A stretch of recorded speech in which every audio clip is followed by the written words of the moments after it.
Hello दोस्तों, आप सभी लोगों का स्वागत है। उठो जागो तब तक मत रुको जब तक कि लक्ष्य की प्राप्ति न हो जाए। यदि आपको तैरना सीखना है तो आपको समुद्र में घुसना होगा, क्योंकि समुद्र के किनारे बैठ करके सोचने से कोई गोताखोर नहीं बन जाता है। तो आप उठें और जागें। यदि सच में तैरना सीखना है तो आप समुद्र में छलांग मार जाएं, क्योंकि तटों पर बैठने से कोई गोताखोर नहीं बनता है। तो आप सभी लोगों का स्वागत है इस महत्वपूर्ण सेशन में। आज हम लोग एक महत्वपूर्ण सेशन के बारे में, महत्वपूर्ण एक समिट के बारे में पढ़ने जा रहे हैं, जो अभी हाल ही में बहुत चर्चा में रही है और महत्वपूर्ण है। हर प्रतियोगी परीक्षाओं में इससे क्वेश्चन पूछे जाते हैं। हाँ दोस्तों, आप जानते हैं कि ग्रुप ऑफ 7, जिसे हम G7 के नाम से जानते हैं, तो इससे क्वेश्चन पूछे जाते हैं। बहुत महत्वपूर्ण क्वेश्चन पूछे जाते हैं कि G7 क्या है, इसका उद्देश्य क्या है, इसकी बैठक कहाँ होती है, मुख्यालय क्या होता कहाँ है इसका। तो आज इसके बारे में हम लोग अच्छे से चर्चा करेंगे, क्योंकि आज के समय में ये बहुत ही विशेष मुद्दा बना हुआ है। और जहाँ जहाँ भारत का प्रतिनिधित्व प्रधानमंत्री जी करते हैं, तो वो किसी भी प्रतियोगी परीक्षा के लिए बहुत महत्वपूर्ण क्वेश्चन बन जाता है। तो इस G7 की बैठक जो 2023 में हो रही है, इस 2023 में अतिथि देश के रूप में भारत को आमंत्रित किया गया है। तो इसी दृष्टि से ये बहुत महत्वपूर्ण क्वेश्चन बनते हैं G7 से। तो क्वेश्चन पूछे जाते हैं कि G7 की 2021 में बैठक कहाँ हुई, 2022 में कहाँ हुई, 2023 में कहाँ हुई, प्रतिनिधित्व कौन कर रहा, G7 में कितने देश हैं, इसका गठन क्यों हुआ, किस लिए हुआ है। आज हम लोग इसके बारे में समस्त चर्चा करेंगे और आपको पढ़ के बहुत अच्छा लगेगा। G7 से कोई भी प्रतियोगी परीक्षा में क्वेश्चन यदि आपसे पूछा जाएगा तो आप उसे बड़ी आसानी और सरलता से कर पाएंगे और अपने मम्मी पापा के सपनों को बड़ी शिद्दत और सरलता और आसानी से पूरा कर पाएंगे। तो आइए हम लोग चर्चा करते हैं G7 के बारे में। तो G7 की बात करें तो G7 में 7 देश हैं। G7 का गठन की बात करें, G7 के गठन की यदि बात करें तो 1975 में हुआ। देश कितने हैं, तो G7 का जब गठन हुआ था तो गठन के समय इसमें 6 देश थे। वर्तमान में G7 में 7 देश हैं। महत्वपूर्ण है कि वो 7 देश कौन कौन से, तो 7 देशों की बात करें तो 7 देश में पहला Germany, France, Japan,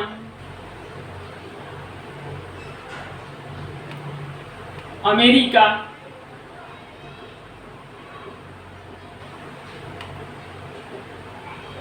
Italy,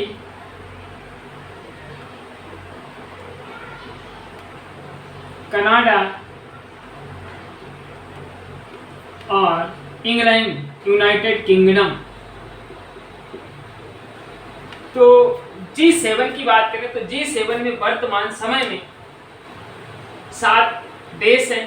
G7 की स्थापना 1975 में हुई। उस दौरान विश्व की सबसे शीर्ष अर्थव्यवस्थाओं के द्वारा वैश्विक स्तर पर विभिन्न मुद्दों पर चर्चा करने के लिए एक अनौपचारिक मंच का गठन किया गया। वैश्विक चर्चा के रूप में देखा जाए तो वैश्विक चर्चा के रूप में वित्तीय संकट, मानवाधिकारों का उल्लंघन, आतंकवाद जो अपनी चरम सीमा पर है, उसके बाद विभिन्न मादक पदार्थों की तस्करी इत्यादि पर नकेल कसने के लिए और इस पर विशेष प्रकार का कानून बनाने के लिए उस समय 1975 में विश्व की शीर्ष अर्थव्यवस्थाओं के देशों ने एक ग्रुप बनाया। उस समय 1975 में 6 देश थे, तब इसे ग्रुप ऑफ 6 के नाम से जाना जाता था। 75 में इसे ग्रुप ऑफ 6 के नाम से जाना जाता था। तब इसमें कनाडा देश शामिल नहीं था। उसके पश्चात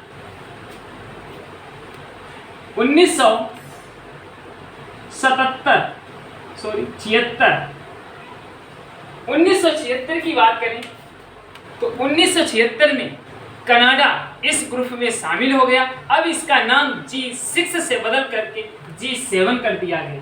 तो कनाडा कब इस ग्रुप में जुड़ा? तो 1976 में कनाडा इसमें शामिल हुआ। उसके बाद 1997-98 के दौरान इस ग्रुप में रूस शामिल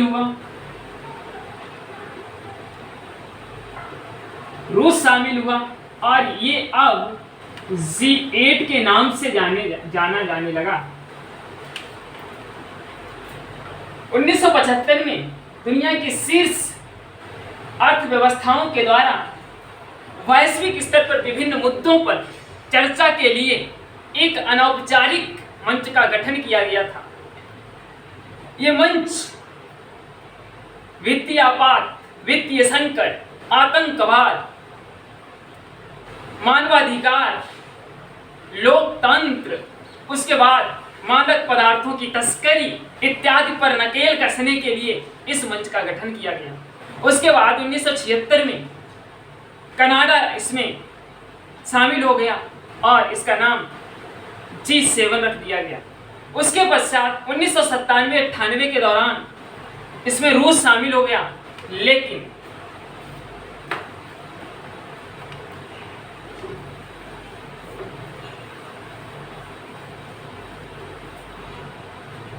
लेकिन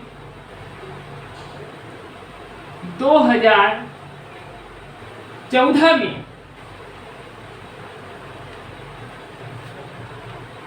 रूस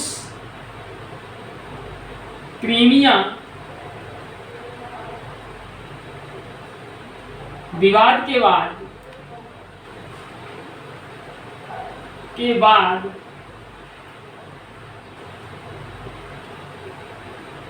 रूस को इससे बाहर कर दिया गया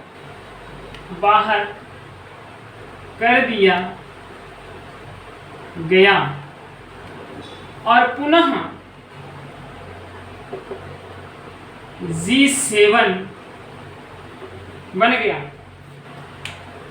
तो ये रहा G7 का इतिहास कि 1975 में विश्व की शीर्ष अर्थव्यवस्थाओं के द्वारा वैश्विक स्तर की विभिन्न समस्याओं और विभिन्न मुद्दों पर चर्चा करने के लिए एक अनौपचारिक मंच का गठन किया गया। अनौपचारिक मंच के गठन के पश्चात ये मंच मुख्यतः वैश्विक स्तर पर, विश्व स्तर पर आतंकवाद को कैसे नियंत्रित किया जाए, कैसे खत्म किया जाए, उसके बाद जो वित्तीय संकट दुनिया पर मंडरा रहा इसे कैसे कम किया जाए, दुनिया को कैसे इस संकट से बचाया जाए, उसके पास मानवाधिकारों का उल्लंघन हो रहा इससे दुनिया को कैसे बाहर किया जाए, और मादक पदार्थ की तस्करी से दुनिया को कैसे बचाया जाए, इन विशेष प्रकार के मुद्दों पर इस पर चर्चा की जाती है। 1976 में कनाडा जुड़ा, इसमें शामिल हुआ, तब इसका नाम G7 रखा गया। उसके पश्चात 1997-98 के दौरान इसमें रूस ने शामिल पार्टिसिपेट किया, तब ये G8 के नाम से जाना जाने लगा और 2014 के दौरान तक इसे G8 जाना जाता है। लेकिन रूस का क्रीमिया विवाद हो जाने के कारण रूस को 2014 में इस ग्रुप से बाहर का रास्ता दिखा दिया गया और अब ये ग्रुप पुनः से G7 के नाम से जाना जाता है। तो G7 में दुनिया की शीर्ष अर्थव्यवस्थाओं वाले देशों का समूह है, इसमें भी भारत नहीं शामिल है। लेकिन हाँ, डोनाल्ड ट्रंप ने पुनः रूस को और भारत को, दक्षिण कोरिया को, चिली, अफ्रीका को शामिल करने के लिए वकालत की थी। इसके पश्चात अगर देखा जाए तो इसकी मीटिंग जो होती है वो बहुत इंपॉर्टेंट होती है, पूछी भी जाती हैं। तो जो इसकी 47वीं बैठक थी, 47वीं बैठक जो थी, इसकी 1975 में पहली बैठक फ्रांस में हुई थी, लेकिन इसकी 47वीं बैठक की बात करें तो यूके मतलब ब्रिटेन में हुई थी, ब्रिटेन में हुई। 48वीं बैठक जर्मनी में हुई। पूछ दिया जाता है कि G7 की 48वीं बैठक कहाँ हुई? जर्मनी में 2022 में हुई। और इसमें अतिथि देश के रूप में भारत को भी निमंत्रण दिया गया था और भारत इसमें पार्टिसिपेट करने के लिए जर्मनी पहुंचा था। इसके पश्चात तो वर्तमान में बहुत चर्चा का विषय है 49वीं बैठक जो 2023 में हिरोशिमा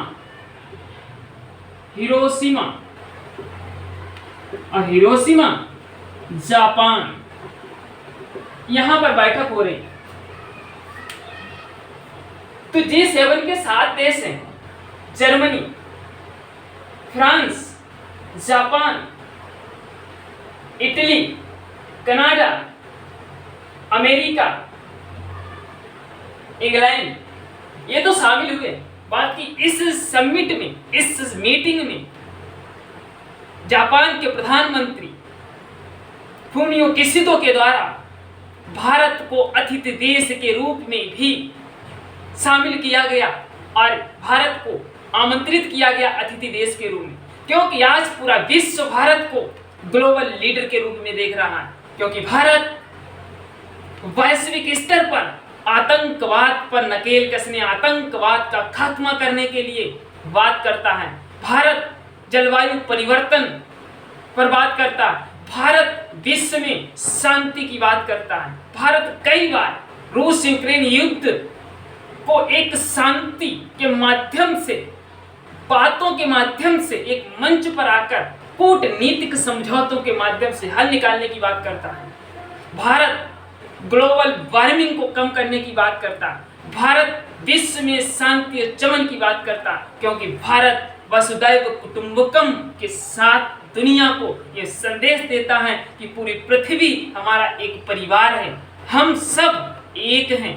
इसीलिए भारत वैश्विक स्तर पर समस्त राष्ट्रों को एक मुद्दे पर कि वैश्विक शांति कैसे लाई जाए, इसी दृष्टि से संपूर्ण विश्व भारत को एक ग्लोबल लीडर के रूप में देख रहा है। इसीलिए 2023 में G7 की बैठक में भारत को अतिथि देश के रूप में आमंत्रित किया गया है और भारत की तरफ से भारत के यशस्वी प्रधानमंत्री श्री नरेंद्र मोदी जी G7 में भारत का प्रतिनिधित्व करने के लिए जापान पहुंचे हैं और इनका G7 के सदस्य देशों ने बहुत ही भव्य तरीके से स्वागत किया, क्योंकि पूरी दुनिया में भारत एक ही संदेश देता है, मानवाधिकारों का उल्लंघन नहीं होना चाहिए और दुनिया शांति और चमन से जी सके। भारत विश्व और वैश्विक स्तर पर शांति की सलाह देता है, शांति की वकालत करता है, भारत आतंकवाद का विरोध करता है। तो इसी कड़ी में ये बहुत ही चर्चा का विषय बना हुआ है G7 2023। यहाँ से हर प्रतियोगी परीक्षाओं में क्वेश्चन बनने के प्रबल चांस हैं कि G7 की 2023 में बैठक कहाँ हुई, तो हिरोशिमा जापान में है। ये बहुत महत्वपूर्ण। फिर यहाँ से ये भी क्वेश्चन बनेगा कि भारत की तरफ से G7 में भाग लेने कौन पहुंचा, तो प्रधानमंत्री नरेंद्र मोदी जी पहुंचे। तो बहुत ही महत्वपूर्ण। अब जो 49 नंबर की जो मीटिंग है, ये चर्चा का विषय क्यों है, तो इसके चर्चा के विषय की बात करें तो इसका मुख्य बिंदु अगर देखा जाए, मुख्य उद्देश्य देखा जाए, मुख्य उद्देश्य क्या है, तो इस 49 2023 की जो मीटिंग है, इसका मुख्य उद्देश्य है कि वैश्विक स्तर पर चीन, उत्तर कोरिया और रूस की जो आक्रामक रवैया है, इस आक्रामक रवैया को देखते हुए G7 2023 में मीटिंग बहुत महत्वपूर्ण हो जाती है, क्योंकि ये भारत दुनिया का शीर्ष अर्थव्यवस्थाओं वाला एक संगठन है, एक सरकारी संगठन है। इसका एक तो बात है, ये संगठन बहुत बेवफा है, क्योंकि इसका कोई मुख्यालय नहीं है। ये संगठन हमेशा विश्व स्तर पर शांति की वार्ता करता है। इसीलिए 2023 का G7 चर्चा का विषय बना हुआ, क्योंकि चाइना, उत्तर कोरिया और रसिया का आक्रामक जो रूप है उसे देखते हुए ये बहुत महत्वपूर्ण मीटिंग है। और इस मीटिंग में आतंकवाद, परमाणु हथियारों पर नियंत्रण, विविध प्रकार के रासायनिक हथियारों पर नियंत्रण किस प्रकार से किया जाए, जलवायु परिवर्तन, क्लाइमेट चेंज, जो वैश्विक स्तर पर देखा जाए सबसे बड़ा मुद्दा बना हुआ है। आज जलवायु परिवर्तन किसी भी राष्ट्र के लिए एक चैलेंज है। इस चैलेंज को हर राष्ट्र को अपने अपने स्तर से अपने यहाँ विशेष प्रकार के कानून बनाने के टाइम है, कानून बनाएं और ग्लोबल वार्मिंग और ग्रीन हाउस गैस उत्सर्जन को कम करें। इस सभी वार्तालाप, इन सभी वैश्विक मुद्दों पर चर्चा करने के लिए G7 की 2023 की बैठक आज बहुत ही चर्चा का विषय बना हुआ है। तो यहाँ से बहुत महत्वपूर्ण क्वेश्चन पूछे जाते हैं कि 2023 में जो G7 की बैठक, इसके मुख्य बिंदु क्या थे? तो इसके मुख्य बिंदु या मुख्य जो उद्देश्य था, चीन, नॉर्थ कोरिया, रूस का आक्रामक रुख, इसे देखते हुए उसके पश्चात आतंकवाद पर नकेल कसनी, उसके बाद परमाणु हथियारों, रासायनिक हथियारों की तस्करी और इन पर नियंत्रण करने के लिए ये मीटिंग बहुत ही महत्वपूर्ण है। तो दोस्तों, आपको समझ में आया कि G7 का गठन 1975 में विश्व की शीर्ष अर्थव्यवस्थाओं के द्वारा वैश्विक मुद्दों पर चर्चा करने के लिए एक अनौपचारिक मंच का गठन किया गया। फिर क्वेश्चन पूछा जाता है, जब इसका गठन हुआ तब इसे किस नाम से जाना जाता था? G6, क्योंकि 6 देश थे। 1976 में इसमें कनाडा मिल गया और इसका नाम हो गया G7। उसके पश्चात 1997-98 के दौरान इसमें रूस मिल गया और इसे तब G8 का नाम दिया गया। और 2014 में जब रूस क्रीमिया विवाद हुआ, उसके पश्चात रूस को इस ग्रुप से बाहर निकाल दिया गया और पुनः इसका नाम G7 हो गया। अब पहली बैठक इसकी कहाँ हुई? तो फ्रांस में हुई थी। उसके पश्चात जो 2023 की बैठक है वो कहाँ हो रही है? तो वो हो रही है हिरोशिमा। हाँ, वही हिरोशिमा जिस पर सेकेंड वर्ल्ड वॉर के दौरान पहला परमाणु अटैक हुआ था, वो हिरोशिमा 6 अगस्त 1945 जो पूरा खाक हो गया था, पूरा बर्बाद हो गया था, आज वो हिरोशिमा सुख और चैन की नींद ले रहा है। वहाँ पर ये समिट हो रही है और ये वैश्विक स्तर पर विश्व को मैसेज दिया जा रहा है कि परमाणु अटैक से, परमाणु के ब्लास्ट से, परमाणु के अटैक होने से किस तरीके से बर्बाद हो गया हिरोशिमा, आज पुनः अपनी वो सुख और शांति की चमन से जिंदगी जी रहा है। इस उद्देश्य से हिरोशिमा पर G7 का गठन, G7 की बैठक 2023 में की जाने का मुख्य बिंदु उद्देश्य रहा। उसके पश्चात 2021 में बैठक कहाँ हुई? तो 2021 की 47वीं बैठक थी, ये इंग्लैंड में हुई। 2022 की कहाँ हुई? तो 2022 की बैठक जर्मनी के अंदर हुई। और 2023 की बैठक कहाँ हुई? तो 2023 की हिरोशिमा जापान में हो रही है और जिसमें अतिथि देश के रूप में भारत को आमंत्रित किया गया और भारत की तरफ से प्रधानमंत्री मोदी बैठक में भाग ले रहे हैं। तो दोस्तों, आप लोगों को समझ में आया, हर एक बिंदु को नोट करना, क्योंकि ये बहुत महत्वपूर्ण संगठन है और आशा है, उम्मीद है, भरोसा है कि आपको अच्छे से समझ में आ गया है। आशा रखते हैं कि आपने सब कुछ नोट कर लिया है। तो दोस्तों, इसी के साथ आप बड़ी मस्ती के साथ इसे दोबारा से रिवीजन करेंगे और हर एक इससे बनने वाले क्वेश्चन को आप कर पाएंगे। तो दोस्तों, इसी के साथ हम लोग अब कल नेक्स्ट सेशन में पढ़ेंगे अच्छे से। आज के लिए इतना ही। जय भारत, जय जवान, जय किसान। दोस्तों, अपनी मेहनत, अपनी काबिलियत पर भरोसा रखना। परिस्थितियां कितनी भी विषम क्यों न हो, हमेशा परिस्थितियों से मुखरना मत, हर परिस्थिति में मुस्काना और देश के अन्नदाताओं, देश के बच्चों, देश के जवान, देश की महिलाओं का सम्मान करना, क्योंकि ये भारत की आन बान शान है। जय हिंद, जय भारत।